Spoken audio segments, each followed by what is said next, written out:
복된 성탄 되시기 바랍니다.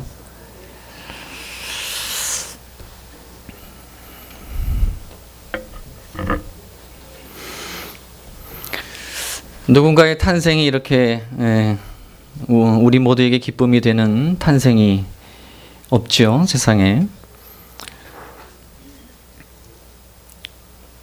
저는 개인적으로 기억할 때 저희 부모님이 생일 파티를 해준 적은 없는 것 같습니다. 시골에서 자란 저희들 세대, 나이는 많지 않아도 저희들 부모님들 때는 앞에다 놓고 그때는 케이크 없었는지 하여튼간 생일 파티는 없었던, 한 번도 기억하지 못했던, 결혼하고 나서야 이제 생일 파티를 했었던 기억이 나는데요. 가끔씩 이제 저희도 이제 애들을 놓고서 이제 생일을 하게 되면 반은 우스갯소리고 반은 진심이지만 사실 진정한 생일의 주인공은 그날 가장 고생한 어머니가 아니겠는가. 그 산통의 고통 속에 나온 그 어머니를 기억해야 된다라고 하면서 너무 댕댕거리지 말라. 생일 선물 가지고 그렇게 얘기하기도 합니다만 그것을 늘 기억해야 되겠어요. 13절에 호련히 수많은 천군이 그 천사들과 함께 하나님을 찬송하여 이르되, 예수의 탄생 가운데 우리가 기억해야 될 것은 그를 낳으신, 물론 육신의 어머니인 마리아도 있으나 그러나 그를 진정으로 낳으신 그의 아버지 되신 그와 본체이신 하나님을 찬송해야 된다. 하나님을 기억해야 된다는 것으로서 예수의 탄생을 알립니다. 예수 그 자체, 아기 예수 자체를 높이는 것도 있겠으나 중요한 것은 그 예수를 이 땅에 보내신 성부 하나님을 향한 그 찬송과 경배, 이것이 어떻게 보면은 성탄절날에 있어서 더욱 중요한 의미와 무게를 둔다라는 것으로 우리가 오늘 말씀을 좀 보려고 합니다. 지극히 높은 곳에서는 하나님께 영광이요 땅에서는 하나님이 기뻐하신 사람들 중에 평화로다. 우리가 새벽성을 돌면서 했었던 바로 그 고백들이죠. 각 가정은 동방 박사들이 예물을 드린 것처럼 천사들이 그렇게 고백했을 때 나와서 여러분들이 선물을 드렸죠. 어떤 하나의 그런 어떤 상징적인 모습이 새벽송인데,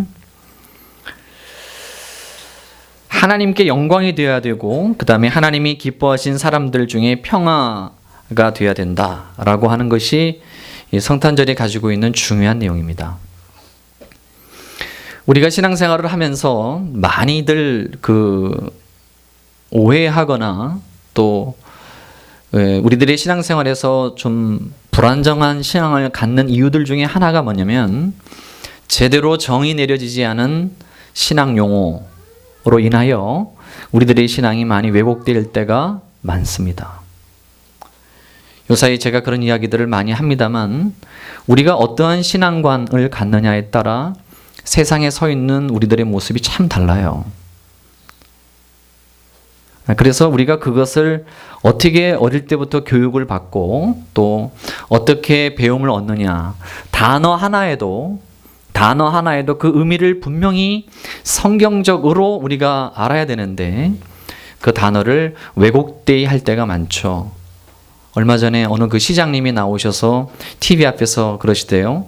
진리를 알지니 진리가 너희를 자유케 하리라 로 인터뷰를 마치는 것을 봤습니다. 그게 뭔 얘기하고, 그분은 본인이 그리스도인임을 드러내신 것 같은데 자신의 무죄와 결백함을 그렇게 얘기한 것 같아요. 진리를 알지니 진리가 너희를 자유케 하리라. 잘못 인용한 겁니다. 그래서 여러분 웬만하면 성경을 인용하지 마십시오.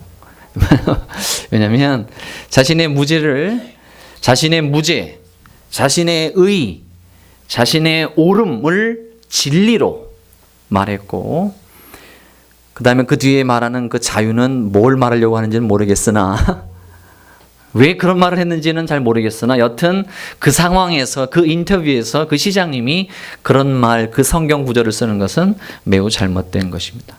때마침 우리가 그 말씀을 보고 있는 중이었기 때문에 그래서 웃고 말았습니다만, 사랑하기에 나는 너를 때렸다 뭐 이런 거 있죠. 헤어진 여인에게 사랑하기 때문에 너를 놓아줄 수 없었다. 그거는 잘못된 성경적인 단어입니다. 잘못된 성경적인 단어고,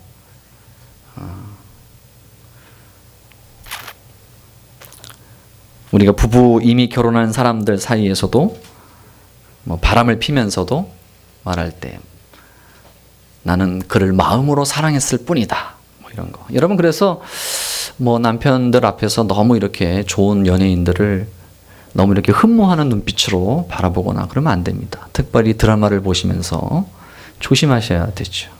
남자들도 시기 질투가 있습니다. 흠모하시면 안 됩니다. 여튼 잘못된 정의. 영광이란 단어는 하나님께만 사용하는 단어입니다. 영광이라는 단어는 하나님께만 사용하는 단어입니다. 성경에서 봤을 때 사람에게 영광을 돌리지 않습니다. 그리고 오늘 평화라고 하는 단어는 물론 평강의 왕이신 예수 그리스도 이렇게 예수에게도 했습니다만, 여기에서 말하는 평화는 하나님이 기뻐하신 사람들에게 사용하는 단어입니다. 하나님이 기뻐하신 사람들에게 사용하는 단어가 평화입니다. 그냥 사람들이 아니라 하나님이 기뻐하신 사람들에게 사용하는 것이 사용합니다. 자, 첫 번째, 예수님의 탄생은 하나님께 지극히 높은 곳 하늘에 계신 하나님께 영광이 됩니다. 9절에 보니까 주의 사자가 곁에 서고 주의 영광이 그들을 두루비침에 크게 무서워하는지라. 목자들에게 주의 사자가 곁에 서고 주의 영광이 그들을 두루비쳤습니다. 그의 영광이 비추었다라고 말하는 것을 볼 때 영광은 빛입니다. 여기에서 봤을 때 이사야에서는 아름다움이라고도 표현을 했죠. 하나님의 영광은 빛입니다. 무언가 강렬한 빛이 나오는 것이죠. 하나님의 그 영광, 하나님께서 첫 번째 창조하신 그 빛, 빛이 있으라 했을 때 그 빛, 그리고 빛으로 오신 예수 그리스도, 그리고 다메섹 도상에서 만난 사도 바울이 만난 그 빛, 그의 영광, 모세가 감히 쳐다볼 수 없었던 그 하나님의 얼굴, 반석 틈 사이에 숨기고 하나님께서 손으로 가리우며 너는 내 얼굴을 보지 못할 것이다 라고 이야기하며 등만 보여줬던 그 영광, 그 빛, 하나님의 빛, 우리가 죽으면 가서 천국에 가서 보게 될 그 하나님의 그 빛, 환한 그 빛으로 영광을 말합니다. 예수가 바로 그 하나님께 영광이 되어진다는 거죠. 그 빛을 드러낸다는 겁니다. 32절에 이방을 비추는 빛이요 주의 백성 이스라엘의 영광이니라. 이방을 비추는 빛이요 주의 백성 이스라엘의 영광이니라. 빛과 영광, 병행 단어입니다. 빛과 영광, 이방을 비추는 하나님의 영광이요 이스라엘의 하나님의 영광입니다. 이스라엘뿐만 아니라 이방인에게도 비추는 하나님의 빛, 하나님의 영광입니다. 예수님은 하나님의 영광을 드러내십니다. 그는 선지자로서 말씀이 되어 오셔서 하나님이 어떠한 분인가를 세상에 드러내는 거예요. 그의 영광을 드러내는 거예요. 하나님의 그 속성을 드러냅니다. 하나님이 얼마나 사랑이 많으신지, 하나님이 얼마나 의로우신지, 하나님의 그 거룩하심과 하나님의 그 영원하심과 그 무궁하심과 불변하심과 그의 인자와 자비와 진리를 예수께서 계시하시는 거예요. 많은 믿음의 조상들이 이 예수를 보려고 기다렸어요. 그러나 그들은 예수를 보지 못하고 죽었으나 신약 시대로부터 시작하여 이 예수가 드디어 그 믿음의 실체요, 그들이 기다렸던 그것을 하나님께서 드디어 우리 가운데 보이신 것입니다. 그러므로 예수를 통하여 우리는 하나님의 그 영광을 볼 수 있어야 됩니다. 하나님이 우리를 얼마나 사랑하는지, 하나님이 얼마나 거룩하신지, 얼마나 죄를 미워하시는지, 우리는 탄생서부터 예수의 십자가와 부활, 승천, 그의 성령의 보내심, 다시 오심까지 기억하시면서 하나님께서 예수를 통하여 하나님이 어떤 분인가를 보여주시는 것입니다. 하나님이 누구신지. 부정적 표현으로는 인간이 얼마나 무능하며 인간이 얼마나 영광스럽지 못한 추한 존재인지를 예수님께서는 보여주시는 겁니다. 이 두 가지를 같이 보여주시는 거죠. 하나님의 영광을 드러냅니다. 또한 두 번째로는 하나님이 기뻐하신 사람들 중에 평화로다. 평화는 하나님이라는 단어가 들어가야 평화라는 말이 됩니다. 평화라는 말에 하나님이라고 하는 말이 들어가지 않으면, 더 나아가 하나님이 기뻐하신 하나님의 선택, 하나님의 주권이 들어가지 않는다면 그 평화는 세상적 평화입니다. 그건 가짜입니다. 하나님이라는 단어가 들어가야 그게 진짜 평화입니다. 하나님과 우리 사이에 막힘이 없는 여호와 샬롬입니다. 죄의 문제가 해결이 된 거죠. 임마누엘이 된 겁니다. 하나님이 우리와 함께 할 수 있는 조건, 죄의 문제가 해결이 된 거죠. 하나님이 기뻐하신 사람들 중에 평화입니다.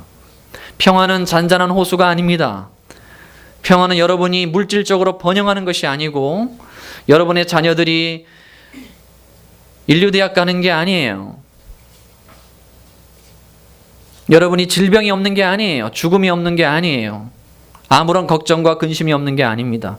광야를 걸어가지 않는 게 아니에요. 세상적인 즐거움이 아니라 하나님으로 인한 기쁨, 하나님을 기뻐하며 하나님이 선택한 자들에게 주어지는 마음의 상태, 그 샬롬 상태, 샬롬입니다. 평화, 우리 교회 이름 평강이죠.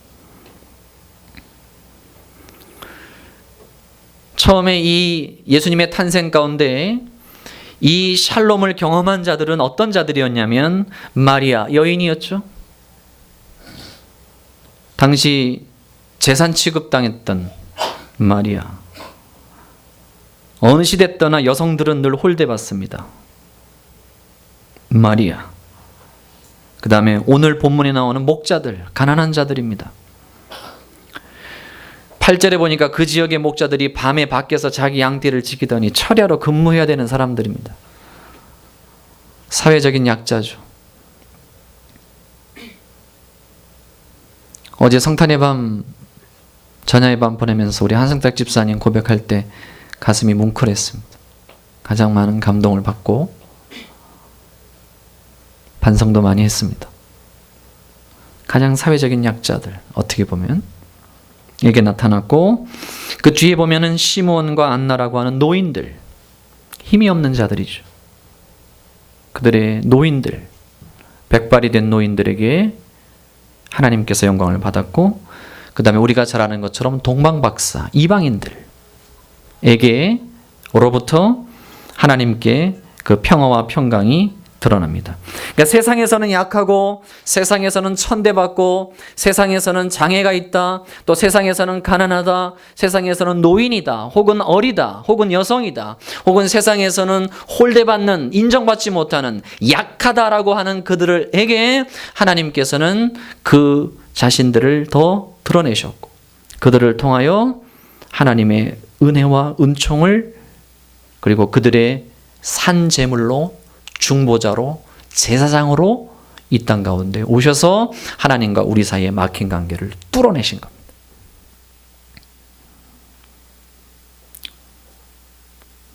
여러분, 그래서 신앙이라고 하는 것은 늘 균형이 중요합니다. 여러분 얘기했습니다만 우리의 영혼과 육체가 균형을 맞춰야 된다라고 얘기했죠.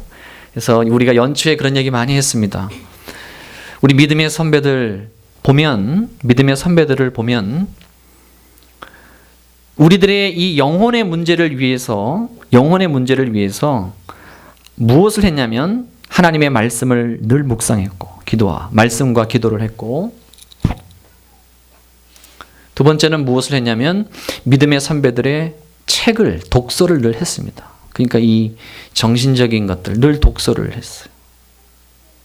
그리고 말씀을 보고 기도를 하고 독서를 하기 위해서는 허리가 튼튼해야 됐잖아요. 그래서 운동을 열심히 했어요. 늘 얘기했지만 조나단 에드워즈 같은 경우는 하루에 말 타기를 한두 시간씩 꼭 했습니다. 운동을 했어요. 그러니까 이 세 가지가 균형과 밸런스가 있어야 되는 겁니다. 우리가 어제 조금 늦게 잤잖아요. 그죠? 오늘 말씀이 은혜가 안 되죠. 잠을 안 자면 피곤한 겁니다. 저도 약간 이렇게 집중력이 좀 잘 안 돼요. 그런 거 좀 보이시죠? 그죠? 중요합니다. 몸, 육체와 책을 읽은 독서와 말씀과 기도와 교회 생활과 가정 생활, 주일과 월요일부터 토요일의 생활, 이것이 균형과 밸런스가 있어야 되는 거예요. 하나님께 영광을 돌리는 것과 사람들 중에 평화라고 하는 것, 하나님을 사랑하는 것과 이웃들을 사랑하는 것이 언제나 균형을 갖고 있어야 됩니다. 하나님 안에서, 주 안에서 말이죠. 그래서 내가 주 안에서 평화를 누리고 기뻐할 때 그것이 하나님께 영광이 됩니다. 내가 하나님께 영광을 돌리는 삶을 누릴 때 내가 내 삶의 기쁨과 평강이 넘치고 그 넘치는 평강과 기쁨이 내 주변 사람들에게 사랑으로 흘러 넘치게 되는 거예요. 그러면 그 흘러 넘친 그 사랑이 다시 또 그 사람을 통하여 하나님의 영광에 이르게 되는 아름다운 선순환이 이루어지게 되는 것이죠. 바로 이것입니다. 하나님을 사랑하고 예배만 드리고 바깥에서 살아가는 삶의 예배를 드리지 않으면 이 예배가 공허해요. 여러분의 가정에서 아내와 남편이 서로 존중하고 서로 사랑하고 서로를 배려하고 부모가 자녀를 주의 교훈으로 양육하고 자녀는 부모에게 순종하고 여러분들의 직장에서 정직한 저울추를 사용하고 욕심을 내지 않고 서로 예의를 갖추고 그리스도인답게 빛과 소금의 역할을 감당하는 삶을 살아가는 삶과 그러한 삶이 있을 때 오늘 드리는 예배가 은혜가 되는 거예요. 그리고 또한 역시 오늘 우리가 드리는 이 예배가 하나님 앞에 진정으로 주 앞에 집중할 때 그 은혜 속에서 받은 은혜가 있을 때 월요일부터 토요일까지의 삶이 역시 진정한 삶의 예배로 이어지는 것이고요. 이것이 밸런스와 균형을 맞춰야 되는 것입니다. 예수 그리스도는 그래서 참 사람과 참 하나님으로서 이 땅에 오셔서 하나님과 우리 사이의 관계를 이어지는 중보자의 역할을 하는 것입니다. 우리도 어떻게 보면 예수처럼 중보자는 될 수 없죠. 유일한 중보자는 예수이지만 그러나 우리가 세상의 빛과 소금이라고 할 때 우리는 하나님과 이웃 그 사이에서 예수 그리스도로부터 얻은 그 빛과 그 소금의 역할을 감당해야 된다라고 하는 사실입니다. 말씀을 정리하겠습니다. 탄생은 죽음도 있죠. 우리가 예수의 이 탄생을 보면서 십자가로 보듯 성탄절은 언제나 한 해의 거의 마지막입니다. 2019년이 저물어가죠. 여러분 세월을 아끼고 사랑하십시오. 하나님을 사랑하시고 여러분 주위에 있는 사람들을 많이 사랑하십시오. 많이 사랑하십시오. 그리하여서 여러분의 개인과 가정, 교회에 하나님의 영광과 하나님의 샬롬이 가득 넘치시는 주의 은혜가 흘러 넘치시는 삶들이 되시기를 주님의 이름으로 축원을 드리겠습니다. 기도하겠습니다. 주의 성탄을 맞이하여 하나님께 드려진 그 영광과 하나님이 기뻐하신 사람들 중에 주어지는 이 평화가 우리 가운데 가득하게 하시고 하나님을 사랑하며 이웃들을 사랑하는 균형 잡힌 신앙으로 우리가 세상의 빛과 소금의 역할을 감당케 하소서. 예수님의 이름으로 기도합니다. 아멘.